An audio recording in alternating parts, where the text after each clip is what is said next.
ഒരു വാചകം എങ്ങനെയാണ്?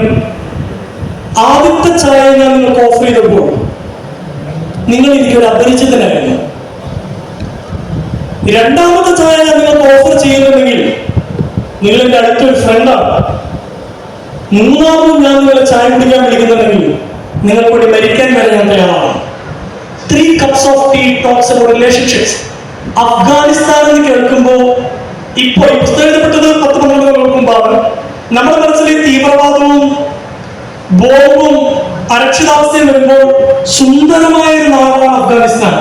സ്വർഗതുല്യമായ ഒരു നാടായിരുന്നു. നല്ല മനുഷ്യരാണെന്നൊക്കെ ഇങ്ങനെ വായിച്ചു കേൾക്കുമ്പോൾ എന്റെ മനസ്സ് കുറച്ചുകൂടി വികസിക്കുകയാണ്. അപ്പൊ അവിടെ ഉള്ളവരൊക്കെ തീവ്രവാദികളൊന്നും അല്ലല്ലോ. കുറെ നല്ല മനുഷ്യർ അവിടെ എവിടെയോ ഉണ്ട്. മനുഷ്യനെ മനസ്സിലാക്കുന്ന, സ്നേഹിക്കുന്ന മനുഷ്യരുണ്ട്. അങ്ങനെ 3 cups of tea വായിച്ചു കഴിഞ്ഞപ്പോ ഞാൻ കുറെ കൂടി ബന്ധപ്പെട്ട മനുഷ്യനായി. ഈ വായിക്കപ്പെടുന്നുണ്ടോ പുസ്തകം വിറ്റഴിക്കുന്നത് വിറ്റല്ല എന്ന് പറയാൻ കാരണം പുസ്തകം വായിക്കപ്പെടുമ്പോ നമ്മൾ കുറെ കൂടി ഒരു ബന്ധപ്പെട്ട മനുഷ്യനാകുന്നുണ്ട്. ഇനി രണ്ടാമത് നമ്മുടെ മെയിൻ പോയിന്റ് ആയിട്ടുള്ള കാര്യത്തിലേക്ക് വരികയാണെങ്കിൽ ബെസ്റ്റ് സെല്ലിംഗ് ബുക്ക് ബെസ്റ്റ് ആണ്. ബെസ്റ്റായി സെല് ചെയ്യപ്പെടുന്ന പുസ്തകമല്ല, ബെസ്റ്റാണ്. ബെസ്റ്റാണ് എന്ന് തോന്നുന്നവർ ഒന്ന് കഴിയോ? ബെസ്റ്റ് അല്ല എന്ന് തോന്നുന്നവർ കഴിയോ? കുറച്ചുപേർ കഴിച്ചിട്ടില്ല. അവർ ബുക്ക് വായിക്കാത്ത തന്നെ മനസ്സിലാക്കുന്നു. അത് ചിലപ്പോൾ ഒപ്പീനിയൻ ഉണ്ടാവില്ല. നമ്മളിപ്പോഴും പറയാ ബെസ്റ്റ് സെല്ലിംഗ് ബുക്ക് എന്നാണ്. ബെസ്റ്റ് ബുക്ക് എന്നാണോ പറയുക? ബുക്കിന്റെ പുറകില് best selling book. Best author എന്നാണോ പറയാം? ബെസ്റ്റ് സെല്ലിംഗ് ഓതർ എന്നാണോ പറയാം? Best selling author. അപ്പോ ഒരു പുസ്തകം ഇപ്പോ റാം കെറോഫ് ആനന്ദി ഈ അടുത്തേക്ക് ഭയങ്കര വൈറലായി. നിമ്ന വിജയുടെ എനിക്ക് ഏറ്റവും പ്രിയപ്പെട്ട നിന്നോട് രണ്ടും ഇറങ്ങി. നിന്നോട് ഞാൻ ഭയങ്കര വിറ്റുപോകുന്നു. എന്റെ ബുക്ക് കുറച്ചതുപോലെ വിറ്റുപോയ പുസ്തകമാണ് കുറച്ച് കൊല്ലങ്ങൾക്ക് മുമ്പ്. അപ്പൊ ഇങ്ങനെ വിറ്റുപോകുന്ന പുസ്തകങ്ങളിൽ കാമ്പില്ല, ഡെപ്തില്ല എന്ന് ചില മുതിർന്ന എഴുത്തുകാർ പറഞ്ഞു കേട്ടിട്ടുണ്ട്. ഇത്തരം പുസ്തകങ്ങൾ വായിച്ചിട്ട് മോശം റിവ്യൂ നിങ്ങൾക്കും തോന്നിയിട്ടുണ്ടാവാം. പക്ഷെ അതുകൊണ്ട് ആ പുസ്തകം വിമർശിക്കപ്പെടണം. ഞാൻ വിചാരിക്കുന്നത് ഇപ്പൊ ദൈവത്തിന്റെ ചാരന്മാർ എന്ന പുസ്തകം ഞാൻ അതിനെ കുറിച്ച് എന്തെങ്കിലും പോസ്റ്റ് ഇടുന്നു, അതിന്റെ താഴത്തെ ഏറ്റവും കൂടുതൽ വരുന്ന കമന്റ് എന്താ പറയുക? ചേട്ടാ, ഞാൻ ആദ്യമായിട്ട് വായിച്ച പുസ്തകം ഇതാണ്. ഈ ബുക്കിലൂടെയാണ് അവർ വായന ആരംഭിച്ചത്. ഈ ബുക്കിലൂടെയാണ് അവർ പല ബുക്കുകളിലേക്കും എത്തിയത്. അങ്ങനെ മികച്ച ബുക്കുകളിലേക്ക് എത്താൻ ഒരു ചുണ്ടുപലകയായിട്ട് ഈ ബെസ്റ്റ് ബുക്സിനെ നമുക്ക് അപ്രീഷിയേറ്റ് ചെയ്തൂടെ? നമ്മൾ കുട്ടിക്കാലത്ത് എഴുതുമ്പോ തറ പറാന്ന് എഴുതിയാണോ പഠിക്കുന്നത്? ആദ്യം തന്നെ ദൃഷ്ടിക്കുന്നുണ്ടല്ലോ. എന്റെ പുസ്തകം ഈ തറ പറയാൻ വായിച്ച് പഠിക്കാൻ എടുത്തോ. പക്ഷെ ഇതിന് സാഹിത്യപരമായി കാമ്പുണ്ടോ, ഡെപ്ത് ഉണ്ടോ? ഒരു പെണ്ണ് ചേട്ടാ എനിക്ക് അറിഞ്ഞൂടാ. പക്ഷെ കുറെ പേര് വായിച്ചിട്ട് റിലേറ്റ് ചെയ്യാൻ പറ്റുന്നുണ്ട്. ഈ ബുക്ക് വായിച്ചവർ ഈ സംഗതി കൊള്ളാലോ വായന എന്ന് പറഞ്ഞ് മെല്ലെ ലേഖുബുദ്ധന്റെ അടുത്തും കൽപ്പറ്റ നാരായണന്റെ അടുത്തും SK പൊറ്റക്കാടിന്റെ അടുത്തും MTയുടെ അടുത്തൊക്കെ ചെല്ലുമ്പോ അവരവിടെ എത്തിച്ചതാരാ? എന്റെ തറവറ തന്നെയാണ്. അപ്പോ ബെസ്റ്റ് ചെയ്യപ്പെടുന്ന പുസ്തകങ്ങൾ വിറ്റല്ല. നിങ്ങൾ ഒരിക്കൽ പോലും ഒരു ബുക്ക് വായിക്കപ്പെടുന്നുണ്ടല്ലോ എന്ന് മാത്രം നിങ്ങൾ ചിന്തിച്ച്. എനിക്ക് വിമർശനങ്ങൾ കിട്ടിയിട്ടുണ്ട്. ദൈവത്തിന്റെ ചാരന്മാർ അയാൾ വെറുതെ അയാളുടെ ജീവിതാനുഭവങ്ങൾ എഴുതി വെച്ചിരിക്കുകയാണ്. ഈ സ്റ്റേറ്റ്മെന്റ് ഭയങ്കര റോങ്ങല്ലേ?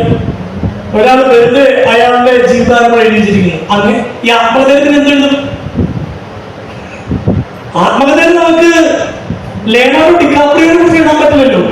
ഞാൻ ടൈറ്റാനിക് മാത്രമേ കണ്ടിട്ടുള്ളൂ. അതിന്റെ പുറത്ത് എന്റെ ആത്മകഥയിൽ ഞാൻ എന്തുണ്ട്? ഈ ചില ആളുകൾ എപ്പോഴും വിമർശിക്കുന്ന രീതിയുണ്ട്. നമുക്ക് കേൾക്കുമ്പോൾ ശരി വരും. ടോവിനൊക്കെ സിനിമയിൽ അഭിനയിക്കുന്ന പൈസ അല്ലേ കേൾക്കുമ്പോൾ നിങ്ങൾക്ക് തോന്നുന്നത് ശരിയാണോ? അതയാളുടെ ജോലിയല്ലേ?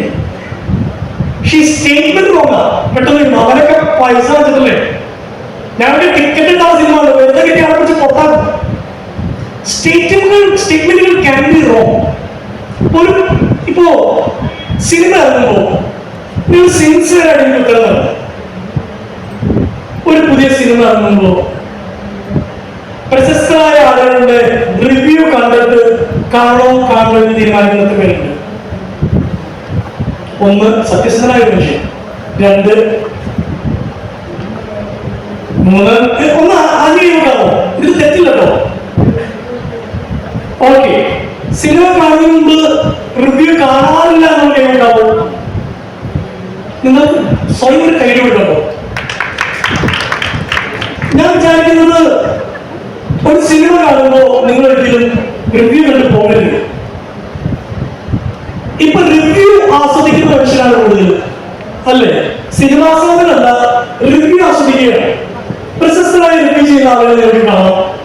ഞാൻ കഴിഞ്ഞ ദിവസം ബേബി ഗേൾ പറയുന്നുണ്ട്. ഞാൻ പടം കാണാൻ പോകുമ്പോൾ മോശം എന്റെ റിവ്യൂസ് ഒന്നും എനിക്ക് അറിഞ്ഞൂടാ. ഞാനൊക്കെ പോയി കാണുന്നു. തിയേറ്ററിൽ കുറച്ച് ആളുകളുണ്ട്. പടം കണ്ടു കഴിഞ്ഞാൽ എനിക്ക് വർക്കായി, എന്റെ ഭാര്യയ്ക്ക് വർക്കായി. ഒരു ഡീസന്റ് ത്രില്ലർ പടം കണ്ട് ഞാൻ തിരിച്ചു വന്ന് റിവ്യൂസ് പടം കണ്ടു കഴിഞ്ഞാൽ റിവ്യൂസ് കാണാറുണ്ട്. ഞാൻ നോക്കുമ്പോൾ അതിനെ ഇടകീരി പരിശോധിച്ച് നശിപ്പിച്ചു വെച്ചിരിക്കുക റിവ്യൂസ് എല്ലാം വഴി. നമ്മുടെ നാട്ടില് എക്കോ മാത്രം വിജയിച്ചാൽ പോരാ. Eko is exceptionally brilliant, I agree. But there are plenty of decent other movies. ഈ നല്ല പടങ്ങൾക്ക് നല്ല പടം എക്സെപ്ഷണലി ബ്രില്യന്റ് ഇവിടെ നിൽക്കുന്നു, നല്ല പടം ഇവിടെ നിൽക്കുന്നു. എക്സെപ്ഷണലി ബ്രില്യന്റ് ആയിട്ടുള്ള പടം നിങ്ങൾ എത്ര വിമർശിച്ചില്ലെങ്കിലും പടം സൂപ്പർഹിറ്റാ. പക്ഷെ നല്ല പടങ്ങൾ നിങ്ങൾ വെറുതെ വിമർശിച്ചാൽ നശിച്ചു. നിങ്ങളൊന്നും പുഷ് ചെയ്താൽ നല്ല പടം വരും ചെയ്യും. എനിക്ക് റിവ്യൂ കാണുന്നു പറഞ്ഞ എല്ലാവരോടും യൂട്യൂബിൽ എന്തെങ്കിലും എന്നെ കാണുമല്ലോ ആളോട് എനിക്ക് പറയാനുള്ളത്, നമ്മുടെ തലച്ചോറിനെ കുറച്ച് റെസ്പെക്ട് ചെയ്യണം. റിവ്യൂ കണ്ടിട്ട് ഒരു പടം കാണണോ കാണണമെന്ന് തീരുമാനിക്കുന്നത് ചാറ്റ് ജിപിടി ചോദിച്ചിട്ട് പ്രണയങ്ങൾ നമുക്ക് സ്വന്തമായിട്ട്